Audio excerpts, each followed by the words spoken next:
Bueno, buenas tardes. Me van a permitir, antes que nada, que les presente a los mentores de este acto que vamos a desarrollar a partir de unos instantes y hasta las 8:30 nos han dado permiso aproximadamente.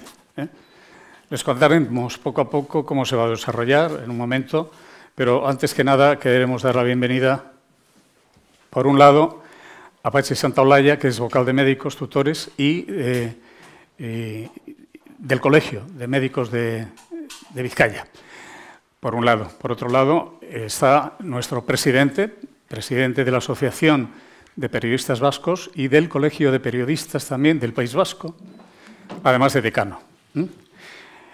Patxi, buenas tardes. Muy buenas tardes a todos. Yo simplemente quiero dar la bienvenida a la casa de todos los médicos, que es este ilustre Colegio Oficial de Médicos de Vizcaya, a todos los colegiados, a todos los periodistas y a todas las personas presentes en la sala. Esta actividad es una más dentro del convenio de colaboración que existe entre los ilustres colegios de médicos, de periodistas y de médicos, los ilustres colegios oficiales de periodistas y de médicos de Vizcaya. Desde que hace ya unos 3 años, los respectivos presidentes, el doctor Cosme Naveda y Chusca Coterón, realizaron este propósito de colaboración y esta alianza. De resultas de esta participación mutua en diversos proyectos, se mantiene una voluntad de colaboración como la que se ha materializado en la inclusión de, por ejemplo, miembros de la Junta del Colegio de Médicos de Periodistas en los concursos de relatos cortos que organiza el Colegio de Médicos de Vizcaya. Son Amaia Goicoechea y Nekane Lauzirika. Por otra parte, el Colegio de Médicos considera sinceramente que la realización de jornadas como esta son de mucha utilidad, tanto para los colegiados del Colegio de Médicos de Vizcaya como para la población en general. El Colegio de Médicos de Vizcaya tiene un compromiso de realización, de participación en campañas de educación para la salud de toda la población. Algunas de esas campañas son las que se realizan sobre la prevención de la obesidad infantil, la resucitación cardiopulmonar, que se llama Solo con las manos, una campaña que existe sobre la alerta excesiva, sobre la alerta para evitar la excesiva medicalización de la vida, a través de un vídeo que se realizó hace 1 o 2 años, un vídeo que se titulaba Así es la vida, y la campaña que ahora se está desarrollando sobre acompañamiento en el duelo, de la cual Fernando González, que es colegiado del Colegio de Médicos de Vizcaya y ponente de esta mesa redonda, forma parte del grupo de expertos. Aparte de esta implicación en campañas de difusión para toda la población, también se realizan cursos y talleres de un contenido más concreto, como por ejemplo el curso titulado Cómo cuidar a una persona enferma, se realiza desde el Colegio de Médicos de Vizcaya con el Hospital San Juan de Dios de Santurtzi. De resultas de estas alianzas que he comentado y de la sincera voluntad de implicación del Colegio de Médicos de Vizcaya en la promoción de la salud de la población, consideramos que estos lazos de colaboración entre el Colegio de Médicos y el Colegio de Periodistas puede redundar en una mayor difusión y participación y transmisión de estas campañas a la población general, puesto que, en este sentido, desde luego, que los profesionales del periodismo son aliados fundamentales para la difusión de las mismas. De modo que la población, pues cada vez, como debe ser, sea más consciente del cuidado de su propia salud. Y muchas gracias a todos los asistentes y bienvenidos. Muy bien. Jesús Coterón, Chuscan Coterón, para los amigos y los miembros de la Junta Directiva, para los que componemos la Junta Directiva de la Asociación de Periodistas Vascos y del Colegio de Periodistas, es Chuscan Coterón. Presidente, buenas tardes. Buenas tardes. Muchas gracias, Arratsalde on. Eskerrik asko etortzeagatik. Bueno, desde el Colegio y la Asociación Vasca de Periodistas quiero dar las gracias a todos los asistentes a este taller, pero muy especialmente a los expertos que han aceptado esta invitación y también a los compañeros periodistas que van a participar activamente durante su desarrollo y que el moderador de la mesa y miembro de la Junta de Asociación Vasca de Periodistas, Montxu Urraburu, presentará posteriormente. Quiero dar las gracias, por supuesto, al Colegio de Médicos de Vizcaya por prestarnos toda su colaboración en este convenio que antes hablaba Patxi, para que nos permita organizar mesas redondas como esta que titulamos Acoso escolar, consecuencias y prevenciones. Esta mesa se inscribe dentro de las actividades que el Colegio y la Asociación Vasca de Periodistas ofrecen a sus asociados y al resto de personas interesadas en los temas que tratamos a lo largo del año, con el fin de acercar a los periodistas y a los medios de comunicación a los diversos sectores que componen nuestra sociedad y para que se pueda debatir, compartir ideas y experiencias y ofrecer opiniones diversas. En definitiva, pretendemos ofrecer toda la información posible para que el ciudadano pueda conocer los diferentes ángulos de los temas y crear así su propia opinión. Esta tarde vamos a tratar sobre los casos de acoso escolar que año tras año y caso tras caso nos alarman con noticias desgraciadas. El acoso escolar tiene graves consecuencias ya que se da a lo largo del proceso de formación de la personalidad de los alumnos y por ello puede afectar negativamente a su vida adulta, creando una personalidad herida socialmente. En los medios de comunicación se recogen informaciones derivadas de estos hechos y los periodistas también creo que hemos aprendido a tratar este tema, a pesar de que se acusa a los propios medios de comunicación de intervenir en la aparición del bullying de las siguientes maneras que voy a citar y que yo creo que van a salir aquí durante esta tarde, ¿no? Por ejemplo, ponen a los niños y adolescentes en contacto permanente con la violencia, ya sea esta real a través de los informativos o ficticia a través de películas o videojuegos. Los comportamientos y valores que los niños perciben a través de los medios de comunicación se reflejan en las conductas que realizan después. Es decir, los niños aprenden por imitación de las conductas que ven, probablemente en los medios de comunicación. No se calibra qué tipo de contenidos son adecuados para los niños. La exposición repetitiva a contenidos violentos en los medios de comunicación acaba creando una especie de hábito a la violencia. Y por último, por mi parte, la transmisión de una serie de valores consumistas que presentan a los adolescentes un proyecto de vida que busca aspirar a todo sin renunciar a nada y que busca conseguir metas sin tener que hacer ningún esfuerzo, creando, por tanto, adolescentes frustrados y que no tienen en cuenta los derechos de los demás para conseguir sus metas. De todo esto se nos acusa a los medios de comunicación, probablemente, sobre todo por medio de la televisión, en lo que respecta a la televisión. Es verdad, además, que también se habla mucho de que la televisión se ha convertido en el educador de los niños y de los adolescentes, usurpando esa labor, entre comillas, a los padres y a los educadores. En fin, creo que estos temas y otros muchos seguro que van a salir esta tarde aquí y creo que va a ser una jornada realmente interesante. Yo espero que ustedes lo consideren así y por supuesto, tiramos para adelante.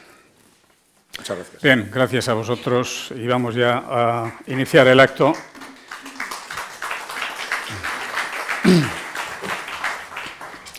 Pero antes vamos a agradecer, como no, la presencia de nuestros colegas de los distintos medios de comunicación que hoy nos acompañan.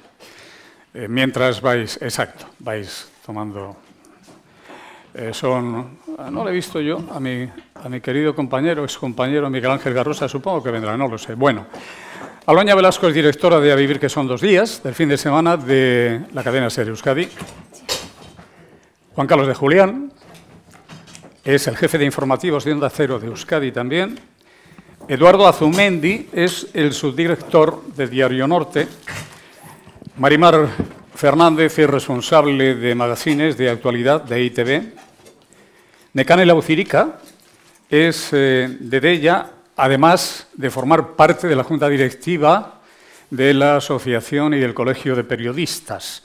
¿Miembro o miembra? Nekane, ¿dónde estás? Se ha ido. Bueno, vale. Bien, pues ellos son los que de momento van a estar con nosotros aquí compartiendo y también proponiendo temas relacionados con el acoso escolar, con las consecuencias y prevenciones y con algunas cosas más que los especialistas que hoy nos acompañan desarrollarán. También ellos son permite que los presente. Fernando González es médico psiquiatra perteneciente a la Red de Salud Mental y jefe del Servicio de Niños y Adolescentes del Servicio Vasco de Salud. Está allí, el de la camisa verde o azul. Ya. Ahí. Olga Rodríguez está al fondo. Es psicóloga general de atención psicosocial y psicoterapeuta juvenil y de inclusión social. Está al fondo. Ana López Castillejo es psicopedagoga y orientadora de centros de educación, aquí al lado. Y Roberto Fernández es jefe de sección de redes de la Unidad de Investigación Tecnológica de la Policía Nacional.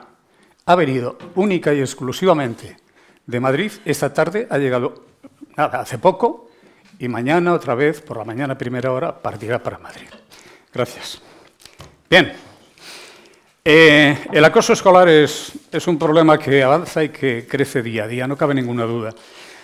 Las grabaciones de palizas a grupos o la intimidación se han hecho prácticas habituales en muchos colegios, impulsadas por las nuevas tecnologías quizá, y por una generación de jóvenes con el ego desbordado. El problema, entre otros, es que durante un tiempo las familias han pensado que la educación y el saber estar también tenían que ser aprendidos en la escuela,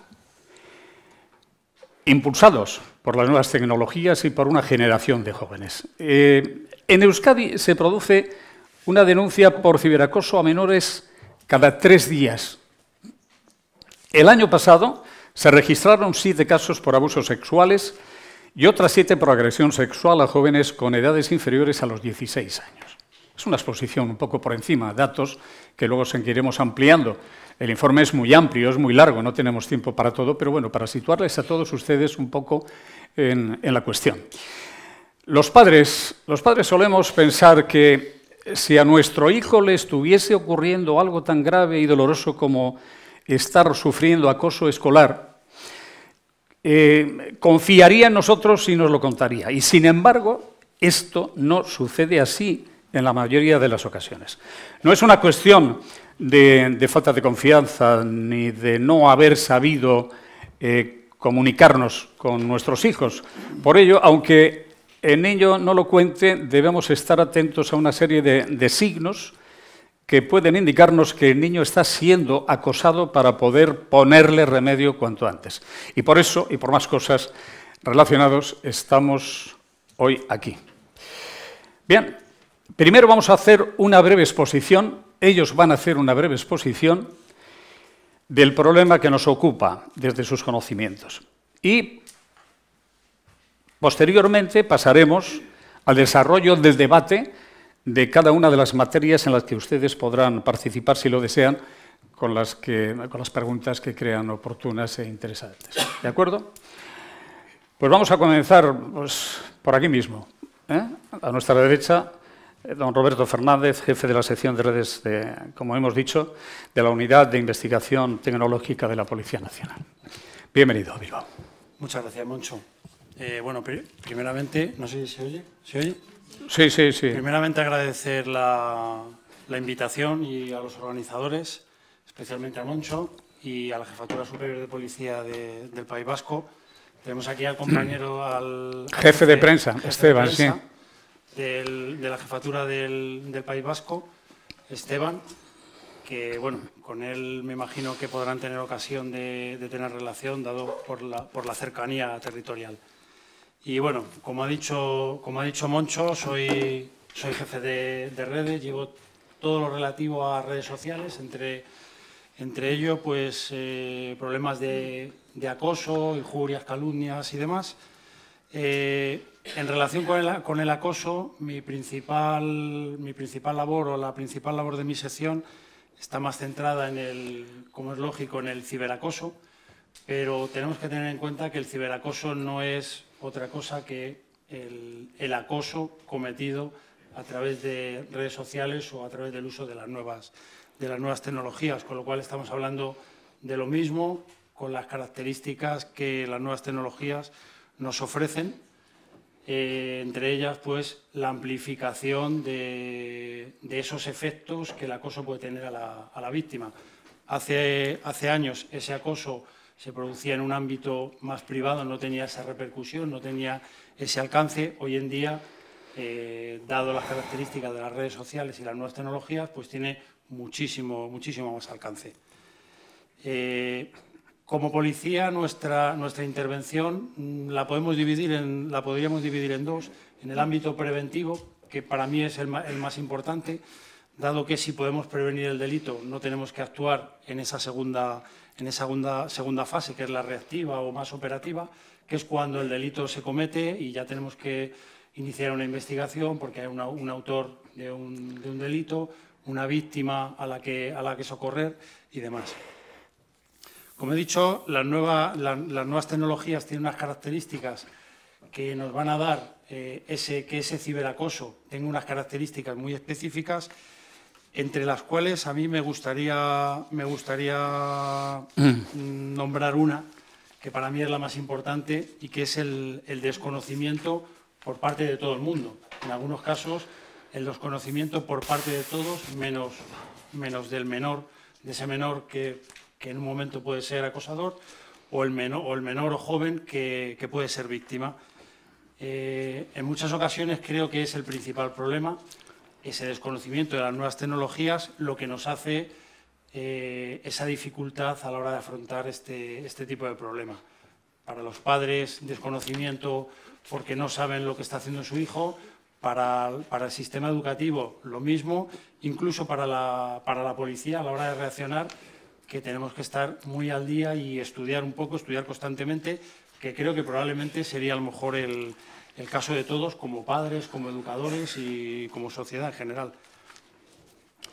Dado que no tenemos a nadie de sistema judicial aquí, me gustaría abordar de una manera muy rápida, pues no tenemos mucho tiempo, los tipos penales de los que vamos a hablar en casos de acoso.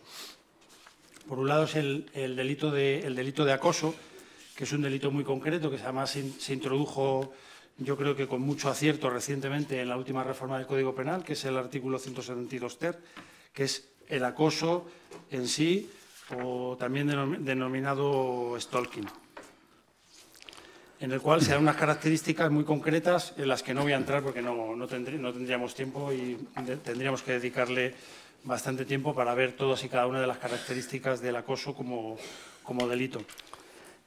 Simplemente mencionar que hay varios tipos de acoso según sea la víctima, persona más o menos vulnerable, o la persona sea cónyuge o persona allegada. Que por otro lado, este delito, salvo en el caso de personas con algún problema o personas desvalidas, requiere denuncia. Es un delito que va a requerir denuncia por parte de la víctima o de los padres en algunas ocasiones, cuando se trate de menores. Y luego ya pasando a otros delitos, podemos encontrarnos dentro de casos de acoso, delitos de descubrimiento y revelación de secretos, dentro del cual hay una nueva modalidad que es conocida normalmente como el sexting, que es la difusión o la divulgación no autorizada de grabaciones o imágenes íntimas obtenidas inicialmente con el consentimiento, pero que luego se van a divulgar sin consentimiento de la víctima. Amenazas y coacciones, injurias y calumnias, usurpación de identidad, daños informáticos, incluso podemos llegar en algunos casos de inducción al suicidio, lesiones. Eso más o menos sería un poco el ámbito de delitos incluidos dentro del Código Penal. Me gustaría nombrar también la Instrucción 10 del año 2005 de la Fiscalía, en la cual se incluye el tratamiento en delitos de acoso, jurisdicción, pautas generales de actuación, tipificación penal, etcétera. Y por otro lado, que muy importante y además bastante reciente de este año, un protocolo general del Servicio de Atención Telefónica de casos de malos tratos y acoso en el ámbito de los centros docentes del sistema educativo español, aplicable a todo el Estado español, con un número de teléfono que es el 900-018-018, en el cual se recepcionan denuncias por acoso. Incluye también un canal de Telegram para personas con discapacidad auditiva y un perfil de Skype para comunicación de posibles delitos de acoso. En cuanto... Sí. Mencionar, en el informe de septiembre de 2017 se recibieron 1.000 llamadas con 621 usuarios, se atendieron a un total de 614, es decir, un 98,87%. La edad de la víctima se encontraba principalmente entre 12 y 13 años y, en segundo lugar, en 10 años. Sigo con el plan director para la convivencia y mejora de la seguridad en los centros educativos y sus entornos, que incluye reuniones con la comunidad educativa. Hablo de fuerzas y cuerpos de seguridad, charlas con alumnos en los cuales se trata acoso escolar, riesgos de las nuevas tecnologías, drogas y alcohol, bandas violentas, racismo e intolerancia, violencia sobre la mujer y discriminación. Acceso permanente incluye a un experto para consultas, incremento de la presencia policial cuando es necesaria y actividades complementarias en este ámbito. Bien. Bueno, vamos a dejar la cosa así de momento. Luego, ya entrando en el debate, podéis hacer todas las preguntas que queráis a cualquiera de los ponentes. Seguimos. Vamos a dar entonces paso a Ana López Castillejo, psicóloga y orientadora de centros educativos. Arratsaldeon, eta eskerrik asko etortxagatik. Bueno, pues voy a intentar ofrecer un punto de vista desde los centros escolares. A lo largo de estos últimos años ha ido cambiando mucho la percepción social sobre el acoso escolar. Hace unos cuantos años, los que ya llevamos bastante tiempo en la educación, pues prácticamente ni se hablaba del tema. Y cuando se empezó a hablar, pues ya era como, bueno, esas cosas siempre han pasado. Había una tolerancia relativa, ¿no?, hacia la violencia dentro de los centros escolares, como también la hay en la sociedad. Esto ha ido cambiando a lo largo de estos años, seguramente, entre otras cosas, porque ha habido casos que han sido muy mediáticos, que han hecho tomar conciencia, porque ha habido denuncias, ¿no?, de familiares sobre la situación de que hijos e hijas estaban pasando en los centros, y esto también a los enseñantes pues, nos hacen tomar conciencia. Y también, en general, hay otro factor que yo creo que ha ido cambiando en estos años, y es la toma de conciencia sobre la violencia de género, que desde nuestro punto de vista tiene mucha influencia en la violencia en general, ¿no?, de los centros escolares. Históricamente ha habido esta crítica hacia los centros de que no hemos sido muy conscientes de lo que estaba suponiendo, ¿no?, este acoso escolar, esta violencia entre iguales. Y en los últimos años el Departamento de Educación ha ido estableciendo protocolos de actuación que de alguna forma nos obligan y de alguna forma nos ayudan a actuar, a pesar de que y van ayudándonos también a tener otra mirada, ¿no?, de ser más sensibles ante posibles situaciones, ¿no?, estar alertas ante situaciones de violencia, posibles situaciones de maltrato que igual no son muy graves, pero hay lo que llamamos microviolencia en las relaciones entre iguales que si estás atento y atenta puedes detectar. Entonces, actualmente el protocolo de actuación obliga a un abordaje de la problemática desde el momento cero en que se detecta que puede haber un caso de bullying, un posible caso de maltrato. Para que este maltrato sea considerado bullying tiene que reunir una serie de condiciones, ¿no?, que sea permanente en el tiempo y demás. En los casos en que a partir de este momento en que se detecta un posible caso, se confirma se inicia, digamos, una investigación y si se confirma que hay realmente es un maltrato y es un caso de bullying, el centro está obligado a hacer una formación para abordar el tema. Esto es nuevo de este curso. De este curso y de un programa que el departamento está implementando que se llama Visicasi, es aprender a vivir, a convivir, digamos, aprender a vivir. Esto es un programa en el que estamos colaborando todos los centros educativos y que trata este programa tanto de una prevención general como de abordajes específicos. Una prevención general en la que de alguna forma se intenta contrarrestar modelos que socialmente están, digamos, bastante aceptados, donde la violencia es estructural, donde se da violencia en todas las capas de nuestra sociedad e intentan, bueno, pues como desde la educación contrarrestar esto. Y tanto el abordaje específico con alumnos y alumnas que puedan ser agresores o víctimas o la mayoría que son observadores, que es sobre los que hay que hacer, parece que en los últimos estudios se plantea como el abordaje más rentable, ¿no? Hacer un trabajo sobre esa mayoría que conoce la situación pero que no dice nada y no interviene. Uno de los factores que consideramos que es más importante como protección, como factor protector, digamos, contra la violencia, es la inclusión educativa. Porque la inclusión se refiere a hacer una escuela que sea de todos y todas y evitar situaciones, digamos, de discriminación o de no consideración en el currículo y en la cotidianidad.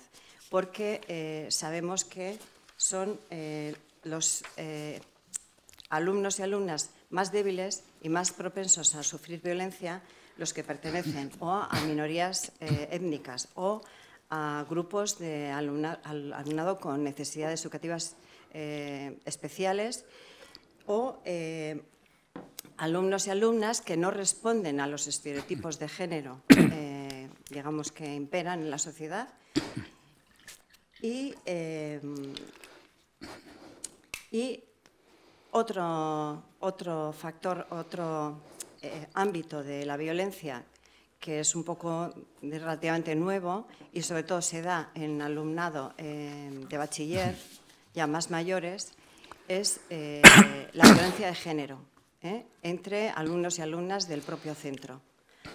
Esto es algo que hemos venido detectando en los últimos tiempos y que bueno, pues que también es difícil de detectar, pero que se dan, aunque sean alumnos muy jóvenes. En los centros tenemos programas específicos para trabajar la violencia de género, para trabajar la igualdad y demás, y a pesar de todo esto estamos viendo que esto se da, ¿no?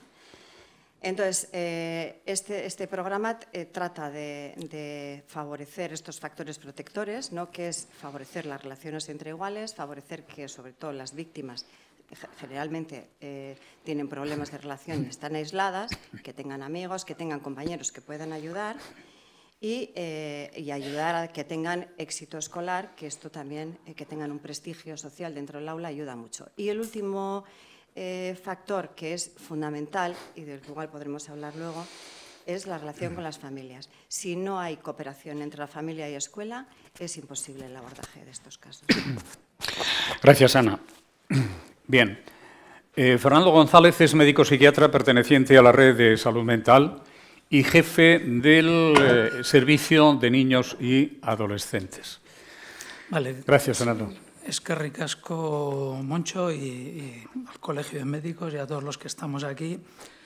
Y bueno, lo primero quería comentar que algunos de los que estamos aquí me siento yo, bueno, felizmente responsable de que estén Olga y Ana, que les propuse a... Sí, es verdad. A Moncho. El culpable, tú eres el culpable. No así el caso de Roberto, pero... quiero resaltar que lo que nos une creo, es que la calidad de expertos de la que nos habéis hablado tiene que ver con que nuestra práctica, nuestro trabajo está en contacto directo con los adolescentes, y eso yo creo que era lo que queríamos aportar en este coloquio. Quiero decir esto, que más que expertos teóricos estamos en primera línea, ellas más que yo, de diversas en educación, en justicia juvenil e inclusión social, en fin. Bueno, con horario fijo que a veces os sobrepasa. Eso nos pasa de vez en cuando. Bueno, a ver si brevemente yo quería hacer una introducción. Me gustaría, inicialmente, cuando hablé con Moncho, esto estaba planteado más como algo más amplio que incluyese al lugar de los adolescentes y la expresión de su malestar en nuestra sociedad. Eso era lo que Moncho planteaba y, de hecho, aunque ahora lo centremos en el acoso, vamos a entender esto como una expresión del malestar de los menores, de los adolescentes, especialmente, porque se da con más frecuencia en la pubertad y la adolescencia, y que nos va a interrogar a todos como sociedad y a todos como adultos. De alguna manera, yo plantearía que esto nos plantea un fracaso en nuestra función de adultos, que es la de ayudar a los menores desde que nacen a gestionar una fuerza tan importante en el ser humano como es la agresividad. La agresividad está al servicio de la vida y en nuestras sociedades, afortunadamente, hemos manejado, fijaos que uno de los grandes logros es que aquí la mayoría de nosotros no hemos asistido a la violencia que generan las guerras. Afortunadamente, eso es un gran logro, pero tenemos que preguntarnos, ¿y qué hacemos con esa violencia constitutiva del ser humano y del desarrollo? Bueno, esto es un primer elemento. Voy a seguir con algunos puntos más relativos hacia el acoso. El primero es que hay que huir de explicaciones simples sobre el tema. Es una situación muy compleja. De hecho, pues normalmente nos implica a personas digamos, de la policía, del sistema judicial a veces. Afortunadamente no son la mayoría de los casos. La mayoría los viven en el medio escolar y a veces nos llegan a los profesionales de salud o en casos de evoluciones quizá más complejas a medios de acompañamiento a jóvenes en situación de violencia, en fin. Entonces, porque a veces estamos tentados de, como ya hemos detectado y hemos dicho, este niño es víctima de acoso, ya tenemos solucionado y hay un protocolo, que efectivamente hay protocolos que vienen bien, pero normalmente no suelen resolver por sí mismos las cosas. Yo creo que esto nos pasa con otro tipo de problemáticas también, por ejemplo, de salud mental, que cuando decimos le hemos puesto un diagnóstico ya pensamos que está resuelto. No, los temas son complejos.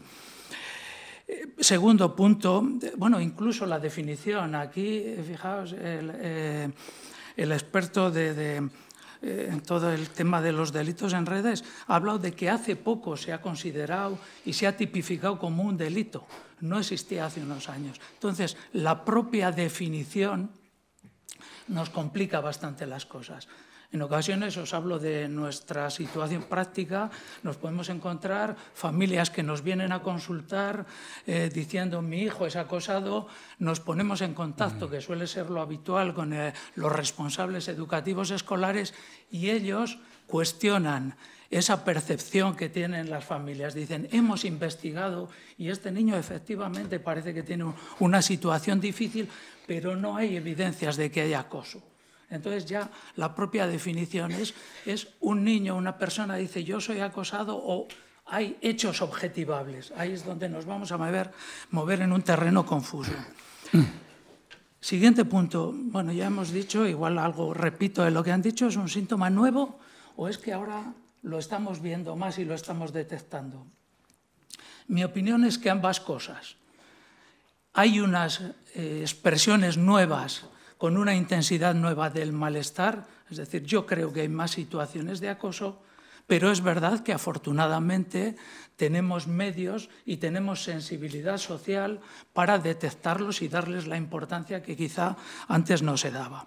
Es decir, hay una mirada distinta sobre el niño y sobre el adolescente en nuestra sociedad, con su enriquecimiento y sus problemas. De hecho, bueno, desde hace 25 años tenemos toda la Carta de Derechos de los Niños. Esto es una novedad que todavía hoy cuesta entender. Otro punto que me parece importante subrayar: tanto el acosado como el acosador son víctimas. Esto es importante, quizá luego se puede explicar algo más, víctimas desde nuestra comprensión de lo que ocurre para que alguien sufra. A veces permite, de alguna manera, soporta situaciones de tremenda crueldad.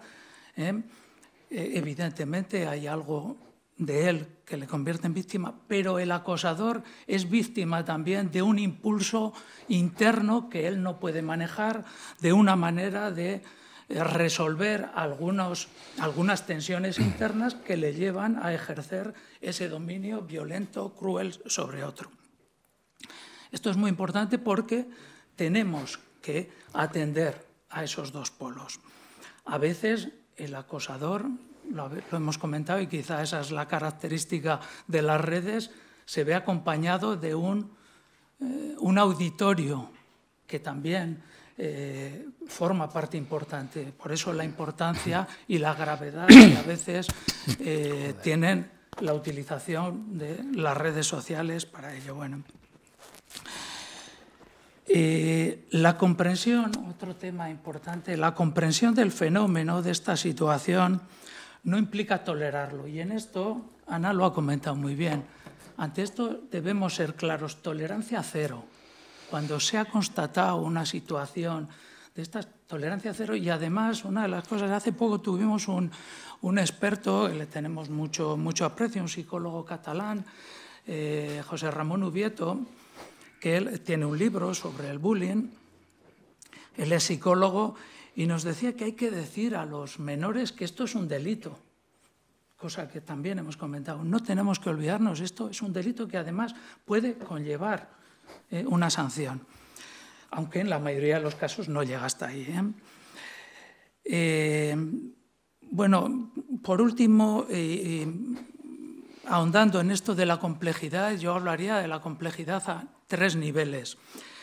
En primer lugar, una complejidad a nivel social nos plantea, creo que lo he dicho, lo he apuntado, lo hemos apuntado un poco los dos ponentes anteriores también, nos plantea qué lugar tiene la violencia en nuestra sociedad. Y en esto los adolescentes y los menores nos expresan a su manera y nos piden que intervengamos, pero también tenemos que preguntarnos cómo lo manejamos los adultos, educadores, padres, profesionales, funcionarios públicos, etc. Bueno, otra característica de nuestra sociedad que yo creo que puede facilitar este tipo de expresiones es que se ha pasado de una resolución, de que ciertas instituciones como la familia o la escuela resolvían algunos problemas sin que pasasen los límites de esa institución. Hemos pasado a una sociedad en la que la tendencia es a expulsar fuera los problemas y que sean otras instituciones, habitualmente la policía o los jueces, en el caso de educación suele ser la inspección, lo resuelvan. Bueno, esto nos plantea también qué modelos de instituciones en las que depositábamos valores simbólicos de autoridad en estos momentos tienen. Especialmente yo creo que los maestros. Y hay que recogerlo porque eso es realmente un cuestionamiento. Bueno, segundo, digamos, área de complejidad es la familia. No me voy a extender mucho, pero asistimos en los últimos años a una desorientación en sus funciones. Este cuestionamiento o digamos, el ir encontrando dónde ejercer esa función, también la de autoridad protectora. El tema del tiempo con los hijos, bueno, quizás sale después. La evitación de los conflictos, es decir, lo mal que se tolera actualmente, y especialmente en la adolescencia, el tener conflictos abiertos, conflictos que implican tensiones importantes entre padres e hijos. Mejor que, digamos, que seamos, no vamos a decir amigos, pero que haya un ideal de relación. Y el último, y este sí que nos plantea, bueno, y quizá tenemos aquí un experto, es lo que José Ramón Ubieto y algunos más dicen, el desamparo digital de los menores, de los niños y de los adolescentes. Quizá luego lo desarrollamos ante las nuevas tecnologías, que además invaden la vida abrumadoramente, aceleradamente, evidentemente con su riqueza, pero con su potencial problemática. Y por último, bueno, y esto a veces nos toca atenderlo a nosotros, es el aspecto, ya termino, Moncho, en un minuto, personal, subjetivo e intrapsíquico. Hablaba de la situación, digamos, de víctima tanto del acosado como del acosador, el que muchas veces nos encontramos que no es más que una salida temporal el tema del acoso, que tiende a estructurar el psiquismo, a dar seguridad, y que en ese sentido, bueno, pues tendremos que aceptar cómo la complejidad que tiene atender esos casos, porque a veces la mano dura, la sanción únicamente, sobre todo en el acosador, lo que hace es fijar esa tendencia a resolver de esta manera, por la violencia, sus conflictos, su inseguridad a nivel identitario. Bueno, decir que también hay una vivencia confusa, esto más de la parte del acosado, de indefensión, que es compleja, que no hay una única personalidad ni del niño acosador, ni el chico o el adolescente acosador es un antisocial o es un psicópata, no es así siempre. Y tampoco hay una única personalidad en la persona acosada. Que deja huellas, evidentemente deja huellas, y esto nos preocupa mucho. Y, bueno, y la última, que implica muy a menudo también el tema del cuerpo. Bueno, yo habría más cosas, lo dejo aquí. Sí, esperamos al debate que ya enseguida vamos a entrar en él.